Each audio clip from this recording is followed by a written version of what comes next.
Hello students, Kumar study circle में आप सबका स्वागत है। आबकारी आरक्षक परीक्षा को आगे बढ़ाते हुए आज के हमारे वीडियो का टॉपिक होगा भारतीय अर्थव्यवस्था। ये वीडियो थोड़ा लंबा होने वाला है क्योंकि इसमें टोटल 75 क्वेश्चंस है। 75 क्वेश्चंस इसलिए दिए, मेगा टेस्ट टाइप का होगा ये, जिसमें से आपका अर्थशास्त्र का अधिकांश क्वेश्चन जो इंपॉर्टेंट है, जो परीक्षा में आ सकते हैं, ये सारे के सारे कवर हो जाए। तो चलिए देर न करते हुए एक एक क्वेश्चंस को हम लोग सॉल्व करते हैं। उससे पहले बता देना चाहता हूं, जो बच्चे मुझसे अभी भी जुड़ रहे हैं उनको बता देना चाहता हूं, आप लोगों के लिए ऐसे बहुत सारे वीडियो मैंने अपलोड कर दिए हैं। अगर आप मेरे पुराने वीडियो को देखना चाहते हैं तो मेरे चैनल के प्लेलिस्ट में जाएंगे, जिसमें जिसमें आपको आबकारी आरक्षक वाला प्लेलिस्ट दबाकर सारे वीडियो को देख सकते हैं। तो चलिए देर न करते हुए एक एक क्वेश्चन को हम लोग सॉल्व करते हैं। पहला क्वेश्चन आपके सामने आता है, जो कि यहाँ पर अभी हाल ही में एडीओ के क्वेश्चन में इस क्वेश्चन को पूछा था कि निम्नलिखित में से कौन सा कथन सेवा के लिए सत्य है, माने सेवा क्षेत्र के लिए सत्य है, यह आपको बताना है कि भारतीय अर्थव्यवस्था में इसका योगदान आधे से अधिक है। वर्ष 2014-15 में सेवा क्षेत्र की वृद्धि दर 10.3% थी। सेवा क्षेत्र भारत की आर्थिक समृद्धि का सबसे कमजोर वाहक है। भारत का सेवा क्षेत्र अर्थव्यवस्था का सबसे गतिशील क्षेत्र है। अब इसमें से मेरे को चयन करना है। तो अगर हम लोग यहां पर देखें, आप पहले लगा सकते हैं, तो पहला अपन देखेंगे, टेस्ट करेंगे, भारतीय अर्थव्यवस्था में इसका योगदान आधे से अधिक है, बिल्कुल सही है। तो यह हमेशा 50% से ज्यादा योगदान करता है। अगर जीडीपी की बात की जाए तो 50% से ज्यादा, सबसे ज्यादा योगदान इसी का। वर्ष 2014-15 में सेवा क्षेत्र में वृद्धि दर 10.3% थी, तो बिल्कुल थी। सेवा क्षेत्र भारत के आर्थिक समृद्धि सबसे कमजोर वाहक, बिल्कुल गलत है। भारत का सेवा क्षेत्र अर्थव्यवस्था में सबसे गतिशील क्षेत्र, बिल्कुल सही है। माने 1 2 4 इसमें सी वाला आंसर आपका सही होगा, ये वाला आएगा।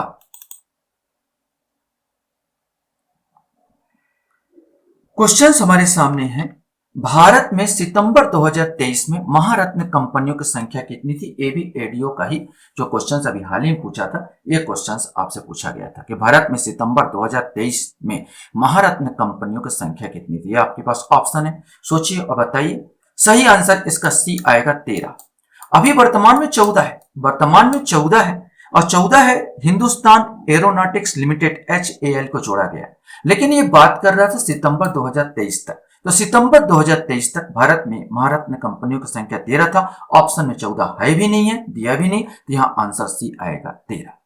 भारत में राष्ट्रीय आय के प्राक्कलन तैयार किए जाते हैं, ये आपको बताना है। ये आपके पास ऑप्शन है, भारतीय विकास परिषद, भारतीय उत्पादकता परिषद द्वारा, भारतीय आय समिति द्वारा, एक केंद्रीय सांख्यिकी कार्यालय द्वारा। इसमें से कोई एक आएगा। सही आंसर डी आएगा, केंद्रीय सांख्यिकी कार्यालय द्वारा। क्वेश्चंस है, प्रति व्यक्ति आय प्राप्त की जाती है, 4 ऑप्शन है। सकल राष्ट्रीय उत्पाद को कुल जनसंख्या से भाग देकर, सकल घरेलू उत्पाद को कुल जनसंख्या से भाग देकर, शुद्ध राष्ट्रीय उत्पाद को कुल जनसंख्या से भाग देकर, शुद्ध घरेलू उत्पाद को कुल जनसंख्या से भाग देकर। सही आंसर सी आएगा, शुद्ध राष्ट्रीय उत्पाद। यहां पर नेट नेशनल प्रोडक्ट में कुल जनसंख्या जितनी भारत की जनसंख्या भाग देंगे, उसमें जो प्राप्त होगा वो प्रति व्यक्ति आय होता है।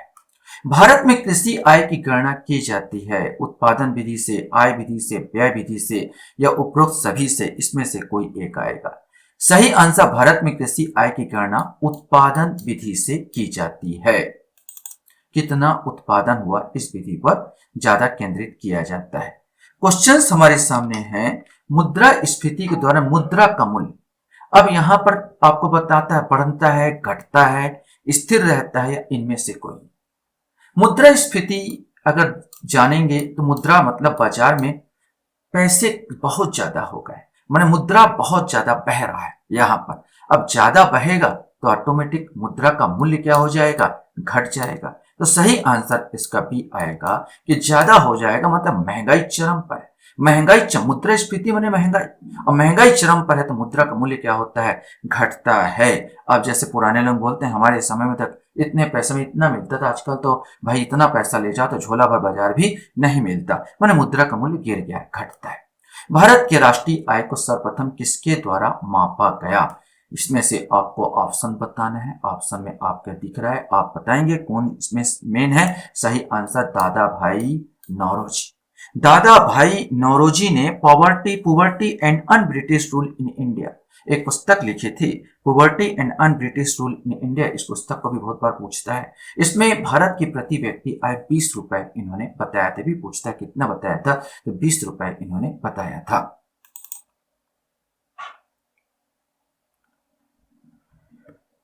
क्वेश्चन यहां पर आता है, भारत में वस्तु सेवा कर जीएसटी कब लागू किया गया था, ये आपको बताना है। यह ऑप्शन आपके पास है, सही ऑप्शन आपको चुनना है और बताना है कि क्या सही होगा। सही आंसर बी आएगा, 1 जुलाई 2017 को GST goods and services tax लागू किया गया। निम्नलिखित में से कौन सा राष्ट्रीय आय मापने की विधि है? व्यय विधि, आय विधि, उत्पादन विधि, ऊपर के सभी, इसमें से आपको बताना है। सही आंसर उपरोक्त सभी या ऊपर का सभी सबसे राष्ट्रीय आय नापते हैं, चाहे व्यय विधि हो, आय विधि हो या उत्पादन विधि हो। क्वेश्चन हमारे सामने सकल राष्ट्रीय उत्पाद अर्थात जीडीपी की बात कर रहा है। Gross domestic product, gross domestic product GDP. सकल राष्ट्रीय उत्पाद को मापते समय निम्नलिखित में से कौन सी वस्तुएं शामिल नहीं की जाती? अवैध और अवकाश गतिविधियां, विशुद्ध रूप से वित्तीय लेन देन, प्रयुक्त वस्तुओं और गैर बाजार वस्तुओं और सेवाओं का स्थानांतरण, ऊपर के सभी। सही आंसर आपको बताना है, तो सही आंसर डी ही आ जाएगा। ये सब शामिल नहीं करते। अवैध और अवकाश गतिविधियां, विशुद्ध रूप से वित्तीय लेन देन और प्रयुक्त वस्तुओं और गैर बाजार वस्तुओं की सेवाओं के स्थानांतरण, ये सब को नहीं करते, तो ऊपर के सभी। यहां पर डी आंसर आएगा। क्वेश्चन यहां पर है आपके सामने, निम्नलिखित में से कौन सा राष्ट्रीय आय का भाग नहीं है? मजदूरी और वेतन, लाभ, किराया, राष्ट्रीय ऋण पर ब्याज, इसमें से आपको बताना है। सही आंसर डी आएगा। राष्ट्रीय ऋण पर जो ब्याज प्राप्त होता है या राष्ट्रीय ऋण पर जो हम ब्याज देते हैं, यहां पर ये सबको हम इसमें राष्ट्रीय उसमें शामिल नहीं करते, राष्ट्रीय आय में शामिल नहीं करते। चाहे दे रहे हैं या ले रहे हैं, तो राष्ट्रीय आय में इसमें शामिल नहीं किया जाता।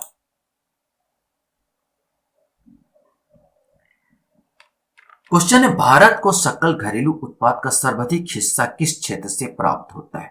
निर्माण, गैस, विनिर्माण और बिजली, संबद्ध एवं कृषि, सेवा क्षेत्र और सार्वजनिक रक्षा प्रशासन, इसमें से कोई एक। पहले ही बताया हूं कि जीडीपी में सेवा क्षेत्र का योगदान सबसे ज्यादा है, 50% से ज्यादा। तो सेवा क्षेत्र ही है जो सकल घरेलू उत्पाद अर्थात जीडीपी में सबसे ज्यादा योगदान देता है। भारत की राष्ट्रीय आय की गणना किस आधार पर की जाती है? विश्व व्यापार संगठन द्वारा, बाजार लागत पर, तय लागत पर या कारक लागत पर, इसमें से आपको बताना है। सही आंसर हमारे यहाँ पर भारत में राष्ट्रीय आय की गणना कारक लागत पर, कितना हमारा उत्पादन में कितना हमारा व्यय हुआ, चाहे विद्युत का हो, चाहे मटेरियल का हो, चाहे जो भी हो, उस कारक लागत पर हम लोग इसका गणना करते हैं। क्वेश्चन से राष्ट्रीय आय में शामिल है, ये आपको बताना है। भूकंप पीड़ितों को वित्तीय सहायता, किसी बच्चे का जेब खर्च, लॉटरी का कोई पुरस्कार जितना, नए मकान का निर्माण, इसमें से आपको बताना है। सही आंसर डी आएगा, नए मकान का निर्माण। राजकोषीय नीति किससे संबंध रखती है? सरकारी राजस्व, सरकारी खर्च व ऋण, बैंक दर नीति, ए और बी दोनों, इसमें से कोई एक। सही आंसर डी, ए और बी दोनों। क्वेश्चन है, किसी अर्थव्यवस्था में पूंजी निर्माण निर्भर करता है, पूंजी का निर्माण निर्भर करेगा कुल आय पर, कुल मांग पर, कुल बचत पर या कुल उत्पादन पर, इसमें से कोई एक। सही आंसर सी आएगा, कुल बचत, कितना बचत हुआ इसी से तो पूंजी का निर्माण होगा। एक क्वेश्चन फिर मैंने यहाँ पर एडीओ का ही उठाया है। यहाँ पर एडीओ में इस प्रकार क्वेश्चंस दिया, यहाँ तो आपको देख के जाना है। यहाँ पर कॉलम ए में द्वितीय पंचवर्षीय योजना, 5वीं पंचवर्षीय योजना, 9वीं पंचवर्षीय योजना, 12वीं पंचवर्षीय योजना और उसका जो उद्देश्य को यहाँ पर निरूपित किया, जोड़ा बनाना है। अगर आपको कुछ भी याद है, जैसे अगर हमको याद है द्वितीय पंचवर्षीय योजना विशेष करके उद्योग और खनिज अधिक महत्व दिया था। और पांचवी में आपको मालूम है गरीबी उन्मूलन पर खर्च किया गया था। तो अगर इसमें से ऑप्शन देखो ए का 4, तो ए का 4 यहीं पर मिल जाता, बी मिल जाता है और कहीं पर नहीं दिया है ए का 4, और यहां पर देखो बी का पहला, तो यहां पर देखो कहीं नहीं, तो आप आंख मूंझ कर लगा सकते हो, बाकी आपको पता चल जाएगा। 9वीं पंचवर्षीय योजना जो था दूसरा कृषि एवं ग्रामीण विकास, और 12वीं पंचवर्षीय योजना तीव्र धरणी एवं अधिक समावेशी विकास था। तो इसमें बी आंसर आ जाएगा।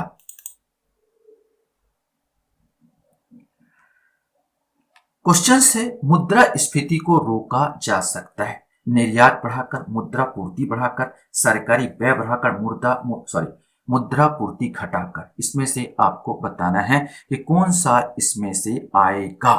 सही आंसर डी आएगा, मुद्रा पूर्ति घटाकर। तभी तो बैंक वाले क्या करते हैं, ब्याज दर बढ़ा देते हैं ताकि बाजार से मुद्रा गायब हो जाए। मुद्रा पूर्ति बढ़ाओगे तो और मुद्रास्फीति कर डालोगे। निर्यात बढ़ाकर एक बार रोका जा सकता है, लेकिन जरूरी तो निर्यात आप कैसे बढ़ाओगे। सरकारी व्यय बढ़ाकर का तो रोका ही नहीं जा सकता यहां पर। तो मुद्रा स्फीति को रोका जा सकता है, तो सबसे अच्छा उपाय हम देखेंगे मुद्रा पूर्ति को घटाया जाए, जो अक्सर बैंक यहां पर करती है। क्वेश्चन हमारे सामने आता है, राजकोषीय नीति का संबंध है, ये आपको बताना है कि राजकोषीय नीति का संबंध किससे है। अर्थव्यवस्था में मुद्रा पूर्ति से, बैंकिंग व्यवस्था के विनियमन से, आर्थिक विकास के लिए नियोजन से, सरकार की आय तथा व्यय से। सही आंसर यही आएगा, सरकार की आय तथा व्यय से ही राजकोषीय नीति का संबंध होता है। क्वेश्चन है, मुद्रा का निम्नलिखित में से कौन सा मुख्य कार्य है। अब 4 ऑप्शन आपको पास है, आप सोचिए और बताइए। सही आंसर डी आएगा, मूल्य का मापन। मुद्रा से किया जाता है, किसी वस्तु का मूल्य का मापन ही तो किया जाता है। मुद्रा स्फीति का एक अनिवार्य लक्षण है। 4 ऑप्शन आप पढ़िए और सोचिए और बताइए कि क्या इसका सही उत्तर हो सकता है। सही आंसर बार बार मैं कहा था, मुद्रा स्फीति माने महंगाई अर्थात कीमत में वृद्धि। सीधा प्रभाव होता है मुद्रास्फीति का, कीमत में वृद्धि हो जाएगी। उत्पादन में कमी, ये तो हो सकता है, लेकिन सीधा अनिवार्य लक्षण बोला। कालाबाजारी की अनुपस्थिति तो हो गई नहीं, यहाँ पर कालाबाजारी की उपस्थिति भी होगा, उत्पादन में कमी भी आ रही है, लेकिन सबसे इंपॉर्टेंट चीज है वह कीमत में वृद्धि होगी ही, माने होगी। यहाँ पर बी वाला आंसर आएगा। क्वेश्चन हमारे सामने यहां पर आता है कि नकदी रिजर्व अनुपात CRR, केस रिजर्व रेशियो, अर्थात CRR केस रिजर्व रेशियो की बात कर रहा है। तो नकदी रिजर्व अनुपात का निर्धारण आमतौर पर निम्नलिखित में से किसके द्वारा किया जाता है, ये आपको बताना है। अगर आपको मालूम है कि RBI द्वारा किया जाता है, और RBI कौन है, केंद्रीय बैंक है, तो यहाँ पर सी आएगा, केंद्रीय बैंक। हमारे यहाँ पर रिजर्व बैंक ऑफ इंडिया ये सब काम करती है। निम्नलिखित में से कौन सा राजकोषीय नीति का साधन नहीं है, यह आपको बताना है। बैंक दर, सरकारी व्यय, कर या लाइसेंस फीस। तो यहां पर जो राजकोषीय नीति जो सरकार चलाती है, बैंक दर जो होगा यह रिजर्व बैंक ऑफ इंडिया का है, न कि सरकार का काम है। राजकोषीय नीति सरकारी व्यय, कर और लाइसेंस फीस ये राजकोषीय नीति के अंतर्गत आएंगे, बैंक दर नहीं आएगा। क्वेश्चन से, मुद्रा स्फीति या मूल्य वृद्धि के काल मुद्रा की पूर्ति वही रहती है, बढ़ जाती है, घट जाती है, समानुपातिक रूप से बढ़ घट जाती है। इसमें से आपको बताना है। वैसे सिंपल सा आंसर क्या हो जाए, मुद्रा की पूर्ति बढ़ जाती है। क्वेश्चन हमारे सामने यहां पर है, घाटे की वित्त व्यवस्था एक साधन है मौद्रिक नीति का, उदार नीति का, राजकोषीय नीति का, कर नीति का। इसमें से आपको बताना है। सही आंसर सी आएगा, राजकोषीय नीति। राजकोषीय नीति में अक्सर यह होता है कि हम क्या होता है, घाटे की वित्त व्यवस्था बनाते हैं ताकि जनता को सूचित कर सके, देखो सरकार आपके लिए कितना काम कर रही है, कि जितना मेरे को पैसा मिल रहा है उससे ज्यादा हम खर्च कर रहे हैं। तो घाटे की वित्त व्यवस्था लाती है, यह राजकोषीय नीति है। बैंक दर ब्याज की वह दर। अब आपको बताना है कि बैंक दर क्या दर है, जिस पर जनता वाणिज्यिक बैंकों का ऋण लेती, जिस पर जनता भारतीय रिजर्व बैंक से ऋण लेती, जिस पर वाणिज्यिक बैंक भारतीय रिजर्व बैंक से ऋण लेते हैं, जिस पर वाणिज्यिक बैंक जनता से ऋण लेते हैं। सही आंसर सी आएगा, जिस पर वाणिज्यिक बैंक भारतीय रिजर्व बैंक से ऋण लेते हैं। क्या होता है कि जो वाणिज्यिक बैंक माने स्टेट बैंक एसबीआई हम लोग मान लेते हैं, एसबीआई हो गया और पंजाब नेशनल बैंक हो गया, तो एसबीआई में हम स्टेट बैंक ऑफ इंडिया को ले लेते हैं, ये वाणिज्यिक बैंक है। ये सीधा सीधा ऋण लेगी रिजर्व आरबीआई से, आरबीआई माने रिजर्व बैंक ऑफ इंडिया से ऋण लेगी। और ये आरबीआई आपको नहीं देगी ऋण, ये सीधा आपको नहीं देते, वाणिज्यिक बैंकों को देते हैं। ये आपको अगर 10% पर दिया तो ये आपको इसी पैसे को आपको दे देता है 12% पर, माने यही बीच का बिचौलिया टाइप का काम करते हैं। तो ये काम तो बैंक दर कौन डिसाइड करता है, तो आरबीआई डिसाइड करता है। तो जिस वाणिज्यिक बैंक पर भारतीय रिजर्व बैंक ऋण प्राप्त करता है तो ये सब बैंक दर कहलाता है।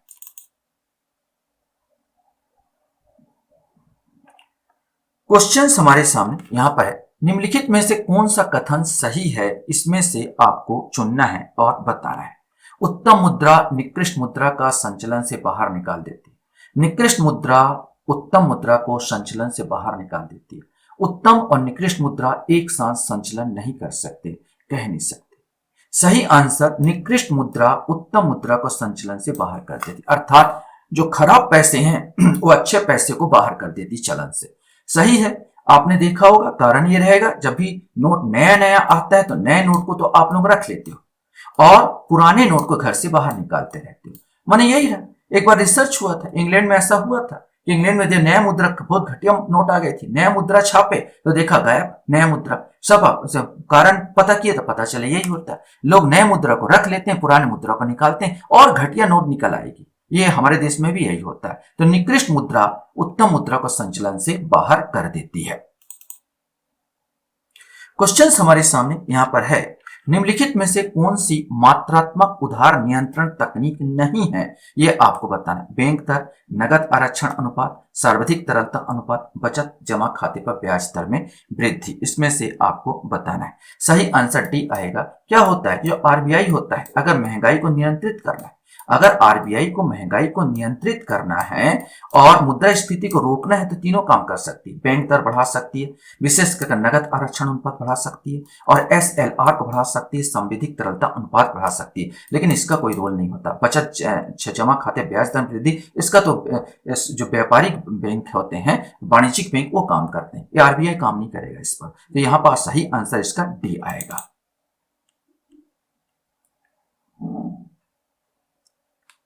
क्वेश्चन से वित्त आयोग का गठन होता है। अब 4-5 ऑप्शन है, 5 ऑप्शन में आपको चुनना है और बताना है। सही आंसर डी आएगा, हर 5वें वर्ष में होता है। भारत में नोट जारी करने की कौन सी प्रणाली अपनाई जाती है, यहां पर 4 प्रणाली है, जिसमें से आपको बताना है कि कौन सी प्रणाली अपनाई जाती है। अधिकतम प्रत्यय प्रणाली, न्यूनतम आरक्षण प्रणाली, अनुपातिक प्रत्यय प्रणाली और नीति प्रत्यय प्रणाली। सही आंसर न्यूनतम आरक्षण प्रणाली, अर्थात आरबीआई जब भी नोट जारी करता है तो उसके जितना नोट जारी करेगा उसके उपलक्ष्य में कुछ ना कुछ, चाहे बॉन्ड के रूप में चाहे सोने के रूप में, जितना भी कुछ भी पैसा उसको रखना पड़ेगा, उतने मूल्य का सोना अपने पास रखना पड़ेगा, तब जाके वो क्या करता है, नोट जारी करता है। इसी को बोलते हैं न्यूनतम आरक्षण प्रणाली।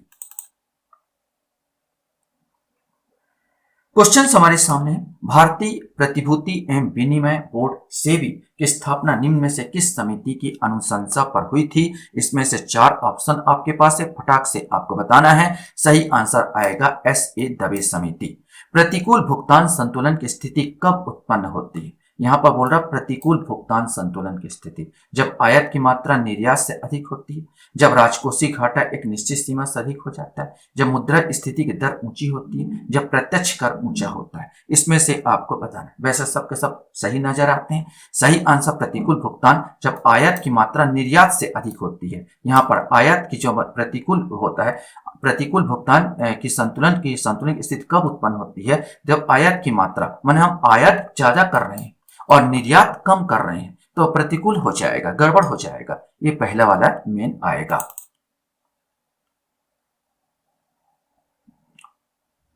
ये आम क्वेश्चन है जिसमें आपको बताना है दुर्लभ मुद्रा किसे कहते हैं। 4 ऑप्शन आपके पास दिए हैं, इसमें से आपको सही छांटना है। दुर्लभ मुद्रा अर्थात ऐसी मुद्रा जो आसानी से सुलभ ना हो, जैसे कि डॉलर, ये दुर्लभ मुद्रा हो जाएगी। भारतीय सांख्यिकी संस्थान ISI कहां स्थित है, 4 ऑप्शन आपके पास है, फटाक से उत्तर सोचिए और बताइए। सही आंसर डी आएगा, ये कोलकाता में स्थित है।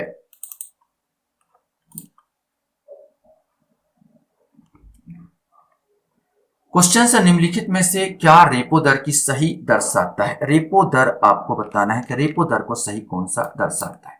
वह दर जिस पर आरबीआई बैंकों का सरकारी प्रतिभूतियां बेचता है, बैंकों द्वारा आरबीआई से उधार लेने की दर, बैंकों द्वारा अपने महत्वपूर्ण ग्राहकों को ऑफर की गई दर, या प्राथमिकता प्राप्त क्षेत्र में ऋण देने के लिए लागू दर। सही आंसर इसका आप सोचिए तो सही आंसर बी आएगा, बैंकों द्वारा आरबीआई से उधार लेने की दर। अभी आप बोलोगे सर ये तो बैंक दर है, तो बैंक दर और रेपो दर में अंतर ये है, अगर 365 दिन से कम का ब्याज है, 365 दिन से कम का आप उधार लेते हो तो आ जाता रेपो दर। वाणिज्यिक बैंकों द्वारा अगर रिजर्व बैंक से 365 दिन से कम का उधार ले रही है तो होगा रेपो दर, लेकिन 365 दिन से अधिक का अगर दिन का ब्याज ले रही है तो उसको बैंक दर कहते हैं। बस इतना ही अंतर है और कुछ अंतर नहीं है। सवाल यहां पर क्वेश्चन है 36वां नंबर, ये हमारे देश में मुद्रास्फीति को नियंत्रण के लिए भारतीय रिजर्व बैंक निम्नलिखित में से क्या उपाय करती है? सीआरआर में वृद्धि, एसएलआर में वृद्धि, मुद्रा आपूर्ति संकुचन, रेपो रिवर्स, रेपो दर बढ़ाना। सही आंसर यहां पर सीआरआर है, सीआरआर में वृद्धि। देखो इसको थोड़ा सा समझ लेना, बैंक कहता है वाणिज्यिक बैंकों को कि भाई आपको चाहे जो भी व्यवसाय करो, अगर 1 लाख रुपए से आप मान लो व्यवसाय कर रहे हो तो कुछ पैसा अपने पास रखना ही पड़ेगा, चाहे वो 10,000 के रूप में हो, 10,000 आपको रखना पड़ेगा। तो अपने पास जो रखोगे, सॉरी आरबीआई के पास आपको रखना पड़ेगा, रिजर्व बैंक ऑफ इंडिया के पास रखना पड़ेगा। अगर 1 लाख से आप व्यवसाय करते हो और 10,000 रुपए डिपॉजिट मांगता आरबीआई तो वह सीआरआर होगा। इसके अलावा बोलता है कि आप 90,000 आपके पास बचे तो 90,000 को आपको खर्च नहीं करना है, उसमें भी कुछ पैसा स्वयं अपने पास रखना होगा, उसको बोलते हैं एसएलआर, जो अपने पास, और जो बचेगा उससे आपको व्यवसाय करना। तो ये नियम कानून है। तो एसएलआर बैंक अपने पास रखती है और सीआरआर बैंक जो होता है वाणिज्यिक बैंक वो आरबीआई के पास जमा करती है। जब भी प्रॉब्लम आता, मुद्रास्फीति आता है और मुद्रा को खींचना होता है तो ये सीआरआर को बढ़ा देता है, मतलब आरबीआई के पास पैसा भेजो। आरबीआई के पास पैसे, एसएलआर का पता हम हर बैंक को चेक नहीं कर सकते कि रखा है कि नहीं रखा, लेकिन जब बोलूंगा भाई कि मेरे पास यहाँ पर भेजो तो यहाँ आरबीआई के पास भेजना ही पड़ता है, तो ऑटोमेटिक मार्केट से मुद्रा गायब हो जाती है। इसी को बोलते हैं सीआरआर।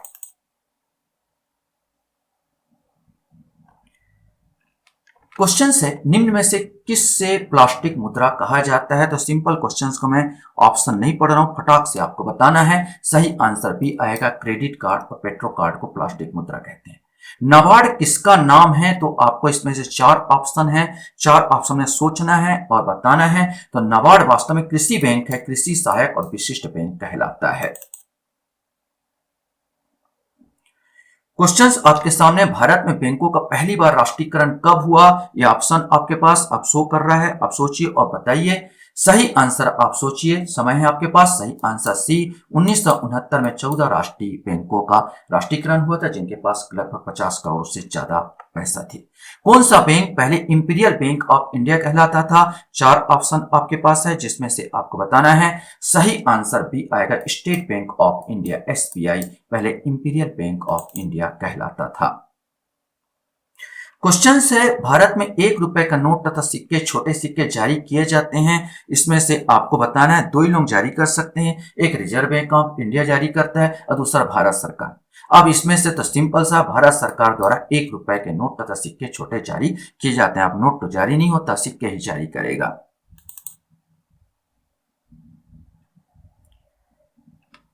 क्वेश्चन है, भारत में पंचवर्षीय योजना कहां से ग्रहण की गई है? यहाँ 4 ऑप्शन है, आपको बताना है। सही आंसर सोचिए, सही आंसर भी आएगा, भूतपूर्व सोवियत संघ द्वारा। भारत के राष्ट्रीय आय का सबसे बड़ा अंश कहां से आता है? अब बार बार हम रिपीट कर चुके इस क्वेश्चन को, तरीका पूछने का अलग है। ये तृतीय क्षेत्र, सेवा क्षेत्र को जो बोलते हैं, प्राथमिक क्षेत्र कृषि, द्वितीय क्षेत्र उद्योग और सेवा क्षेत्र तृतीय क्षेत्र। जीडीपी का सबसे ज्यादा योगदान तृतीय क्षेत्र से होता, अर्थात सेवा क्षेत्र से होता है। क्वेश्चन यहां पर है, राष्ट्रीय कृषि एवं ग्रामीण विकास बैंक नाबार्ड की स्थापना किस समिति के सिफारिश के आधार पर की गई थी? ये आपको बताना है।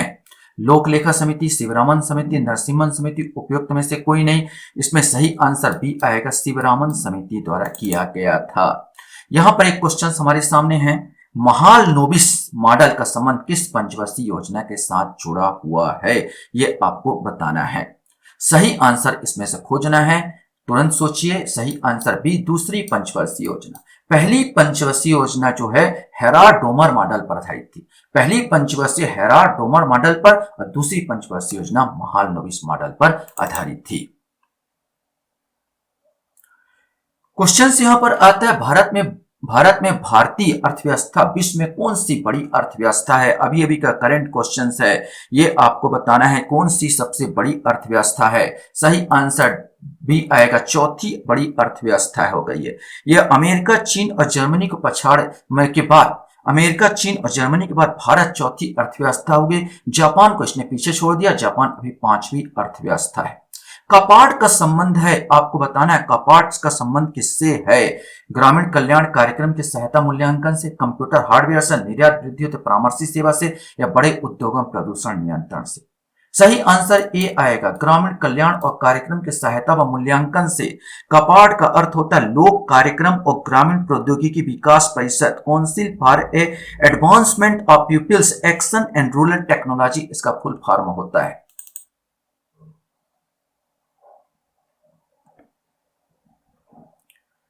क्वेश्चन यहां पर आता है, भारत में व्यापक मुद्रा का सूचक क्या है, ये आपको बताना। ये जनता के पास करेंसी, बैंकों के पास मांग जमा, बैंकों में सावधि जमा, उपरोक्त सभी।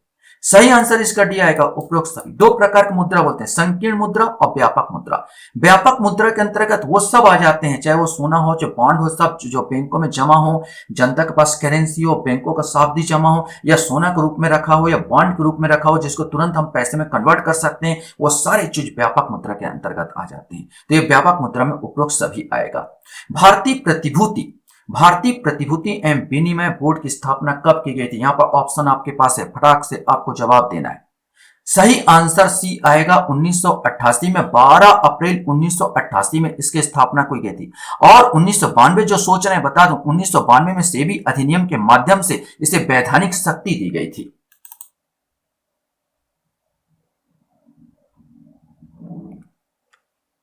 क्वेश्चन से, भारत में मुद्रा स्थिति का आकलन हेतु प्रयोग किए जाने वाले उपभोक्ता मूल्य सूचकांक का आधार वर्ष क्या है। ये आपको बताना है कि इसका आधार वर्ष क्या है। चार ऑप्शन है, सही आंसर सी आएगा, 2012। भारत में वित्त आयोग के गठन का प्रावधान संविधान के किस अनुच्छेद में है। यहां पर अनुच्छेद दिया है, ये तो कॉमन क्वेश्चन है, आपको याद होना चाहिए। सही आंसर ए आएगा, अनुच्छेद 280 में इसका प्रावधान किया गया है। क्वेश्चन है, किस समिति ने कृषि जोत पर कर लगाने की संस्तुति की थी। ये आपको बताना है कि कृषि जोत पर भी आपको टैक्स देना पड़ेगा, ऐसा ये समिति बोली थी राज्य समिति। राज्य समिति ने कहा था कृषक से भी टैक्स लो, लेकिन ये तो हमारी दैनिक स्थिति आ जाए, केवल पंजाब और हरियाणा कृषक ही अमीर है, बाकी तो सब गरीब ही है। 12वीं पंचवर्षीय योजना की अवधि क्या थी, बहुत बार क्वेश्चन पूछ चुका था। चार ऑप्शन आपके पास है, सोचिए और बोलिए। सही आंसर डी आएगा, 2012 से 17 तक ये चला है, 17 के बाद पंचवर्षीय योजना का ही एंड कर दिया गया। क्वेश्चन आपके सामने है, भारतीय रिजर्व बैंक की स्थापना किस कब हुई थी। यहां पर चार ऑप्शन आपके पास मिल रहे हैं, चार ऑप्शन में सोचिए और बताइए। सही आंसर ए आएगा, 1935 में भारतीय रिजर्व बैंक की स्थापना हुई थी। मंदड़िया और तेजड़िया शब्दावली किससे संबंधित है, बताइए। यहां पर चार ऑप्शन आपके पास दिया हुआ है और सोचिए और बताइए। सही आंसर ए आएगा, शेयर बाजार से संबंधित है। शेयर बाजार, मंदड़िया उसको कहा जाता है जो सोचता है कि आप शेयर गिरने वाला भड़ भड़ अपना शेयरों की बिकवाली करने लगता मंदड़िया, और जिसको लगता है कि नहीं शेयर अब ऊंचा उठेगा भड़ा भड़ खरीदने लगता है शेयरों को, उसको बोलते हैं तेजड़िया। ये शेयर मार्केट से संबंधित है। क्वेश्चन हमारे सामने आता, भारत में कृषि की बेरोजगारी का स्वरूप क्या है। ये आपको बताना है कैसा स्वरूप है। केवल मौसमी, केवल प्रच्छन्न, ए और बी दोनों, उपयुक्त में से कोई नहीं। सही आंसर सी आएगा, ए और बी दोनों। केवल मौसमी, मौसमी माने आप देखे होंगे बरसात का समय है तो बरसात के समय 4 महीने इनके पास रोजगार होगा। प्रच्छन्न ये होता है, मान लीजिए एक खेत में हमें 2 आदमी की जरूरत है, लेकिन पूरा परिवार लगा हुआ है, लग रहा सब काम कर रहे हैं लेकिन उनकी जरूरत ही नहीं है, तो ऐसा रोजगार भी हमको देखने को मिलता है, प्रच्छन्न रोजगार कहलाता है। ये दोनों चीज भारत में पाई जाती है।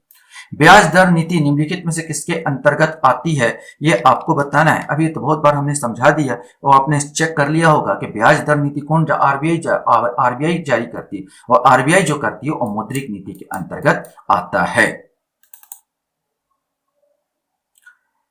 क्वेश्चन है, अधिकांश प्राकृतिक प्रक्रिया द्वारा किसी वस्तु का उत्पादन किसका क्रियाकलाप है। देखो प्राकृतिक प्रक्रिया द्वारा बोल रहा है तो आपको सोच लेना, प्राकृतिक प्रक्रिया माने कृषि ऋषियों द्वारा जो होता है सबके सब प्राथमिक क्षेत्र के अंतर्गत आता है।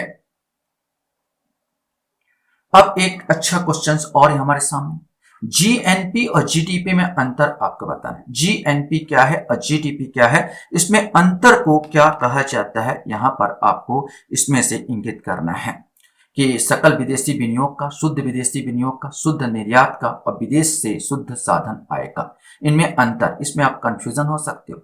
सही आंसर इसका डी आएगा, विदेश में शुद्ध साधन आय का।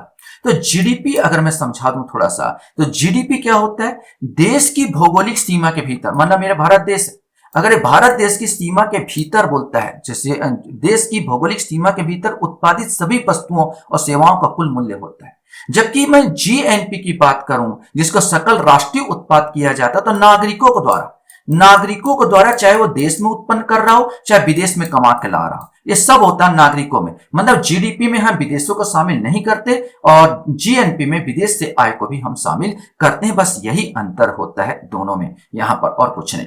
क्वेश्चन था, राष्ट्रीय कृषि और ग्रामीण विकास बैंक नाबार्ड की स्थापना किस पंचवर्षीय योजना अवधि में की गई थी। ये 4 ऑप्शन है और इसमें से आपको छांटना है और बताना है। सही आंसर इसका सी आएगा, 6वीं पंचवर्षीय योजना में इसकी स्थापना की गई थी। क्वेश्चन हमारे सामने आता, निम्नलिखित में से कौन सा बेमेल है, ये आपको बताना है। रेखी समिति आयात निर्यात प्रक्रिया सरलीकरण, नंजुंदप्पा समिति रेल किराया भाड़ा, रंगराजन समिति भुगतान संतुलन, गोईपुरिया समिति बैंकिंग सेवा सुधार, इसमें से कोई एक आएगा। सही आंसर रेखी समिति है, प्रत्यक्ष कर अप्रत्यक्ष कर संबंधित है, तो मतलब यही नहीं आएगा जो आयात निर्यात सरलीकरण बताया है। भुगतान संतुलन के प्रतिकूल होने की दशा में, अब देख रहा है प्रतिकूल बोल रहा है कि दशा में निम्नलिखित में से कौन सा कदम स्थिति सुधारने में सहायक होगा। अधिमूल्यन, अवमूल्यन, विमुद्रीकरण, उपरोक्त में से कोई नहीं।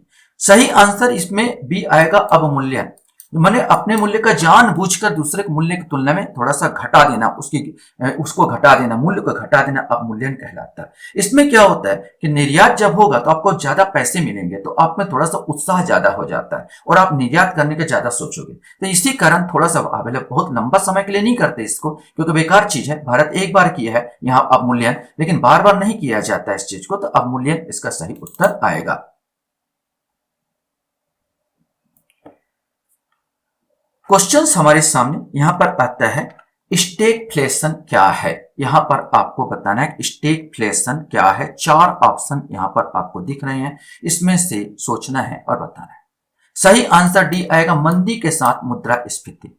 क्या होता है, स्टैगफ्लेशन जो होता है उच्च मुद्रास्फीति और धीमी आर्थिक विकास, माने उच्च मुद्रास्फीति, मुद्रा तो प्रवाह में है, और धीमी आर्थिक विकास, इसी का नाम है स्टैगफ्लेशन। उच्च मुद्रा है तो मंदी है, महंगाई है, और मुद्रास्फीति, यहाँ पर मंदी के साथ माने आपका आर्थिक विकास कम है और मुद्रास्फीति, इसी का नाम है स्टैगफ्लेशन। कर संरचना संबंधी सुधारों के लिए गठित की गई समिति निम्नलिखित में से कौन सा है। यहां पर आपको 4 ऑप्शन दिए हैं, आपको बताना है। कर सुधार संबंधी गठित समिति का नाम है चलैया समिति। यहां पर बी आंसर, 64 का बी आंसर आएगा।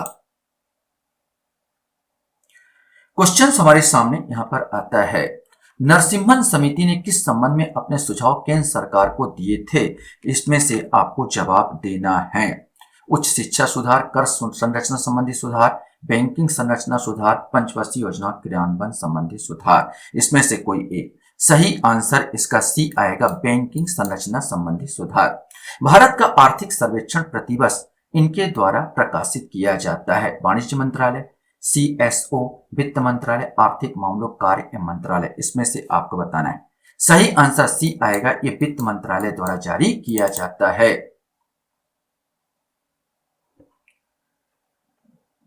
क्वेश्चंस यहां पर आता है, भारत में नीति आयोग कब स्थापित किया गया था। कॉमन क्वेश्चन से आप सोचिए और लगाइए।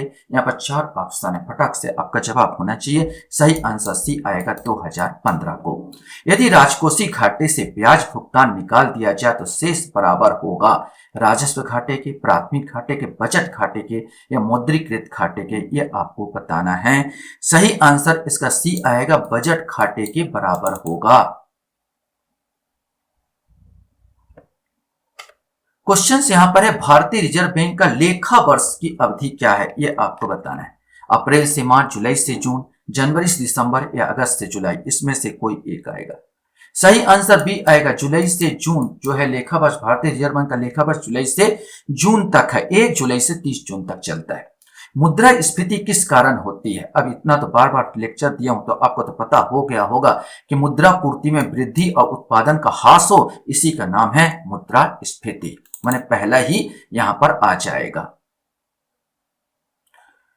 अब ये क्वेश्चंस आपके पास है, निम्नलिखित में कौन सा सही नहीं है? तो पूरे पंचवर्षीय योजना का आपको डेट याद होना चाहिए, तब इस क्वेश्चंस को आप बना पाओगे। तो इसमें से आपको बताना है पहली पंचवर्षीय योजना कार्यकाल, द्वितीय, तीसरी, चौथी। सही आंसर इसका डी आएगा, चौथी पंचवर्षीय योजना का काल। चौथी पंचवर्षीय योजना काल 1969 से 1974 है। 1969 से 1974 तक ये द्वितीय पंचवर्षीय योजना चली है। नेक्स्ट क्वेश्चन हमारे सामने है, बिल्कुल आ ही गए हैं करीब यहाँ पर 75 के बारे में। देश में कौन से 3 वर्ष की अवधि की योजना अवकाश के रूप में मनाया गया था? ये सारे क्वेश्चन पूछे जाते हैं, इसलिए मैंने आपसे यहाँ पर दिया है कि ये क्वेश्चंस पूछे गए हुए क्वेश्चन है, आपको बताना है इसमें योजना अवकाश। ये भी कॉमन क्वेश्चन है जो आप आसानी से बता सकते हैं। 1966 से 1969 के कार्य को ही योजना अवकाश कहा जाता है, प्लान हॉलीडे के नाम से जाना जाता है, जिसमें 3 वार्षिक योजनाएं चलाई गई। भारत की मौद्रिक नीति कौन बनाता है? अब ये तो फटाक से आपको रट गया होगा, मुंह जवानी आप बता दोगे, बार बार रिपीट हुआ। रिजर्व बैंक ऑफ इंडिया, भारतीय रिजर्व बैंक क्या होता है, भारत की क्या मौद्रिक नीति को बनाता है। क्वेश्चन यहां पर आया है, किस पंचवर्षीय योजना की अवधि केवल 4 वर्ष की थी? इसको आपको बताना है कि 4 वर्ष की अवधि कौन सी थी। सही आंसर आपको छांटना है। सही आंसर सी, 5वीं पंचवर्षीय योजना। 5वीं पंचवर्षीय योजना जो है जो चली है 1974 से 1978 तक, और 1978 में कांग्रेस गवर्नमेंट हार गई थी, इंदिरा गांधी का शासनकाल खत्म यहाँ पर मोरारजी देसाई ने इसको भंग कर दिया, और 5वीं पंचवर्षीय योजना यहाँ पर मैंने 4 साल तक ही चली, और उन्होंने 6वीं पंचवर्षीय योजना बनाया था। लास्ट क्वेश्चंस आपके सामने, ये जो है ये नगर अभी परीक्षा होता, नगर पुलिस का जो परीक्षा होता उसका क्वेश्चन था। बहुत सुंदर क्वेश्चन है, आपको छांटना है। नीचे दिए गए सूची में कृषि आधारित उद्योगों की पहचान कीजिए। ईंट निर्माण उद्योग, पेट्रो रसायन उद्योग, चमड़ा उद्योग, चीनी उद्योग। अब इसमें से बताना है कि कृषि आधारित उद्योग, अब ऑप्शन इसमें दोनों है। अब चीनी उद्योग तो कोई भी लगा देगा, चीनी उद्योग गन्ने से बनता है, कृषि आधारित उद्योग। अब ये तीनों में आपको छांटना है कि तीनों में और कौन सा होगा। अगर आप ध्यान से देखेंगे तो पशुपालन भी किसमें आता है, कृषि में। और पशुपालन से पशुओं का चमड़ा जो होता है, पशुओं से ही निकाला जाता है चमड़ा, तो ये चमड़ा उद्योग भी क्या आ जाएगा, ये पशु कृषि में आ जाएगा। तो मैंने 3 और 4 माने ए वाला आंसर इसमें सही आएगा। कृषि आधारित उद्योग होगा चमड़ा उद्योग और चीनी उद्योग। आशा करता हूं ये वीडियो आपको पसंद आया होगा। वीडियो वॉच करने के लिए धन्यवाद। Thank you very much.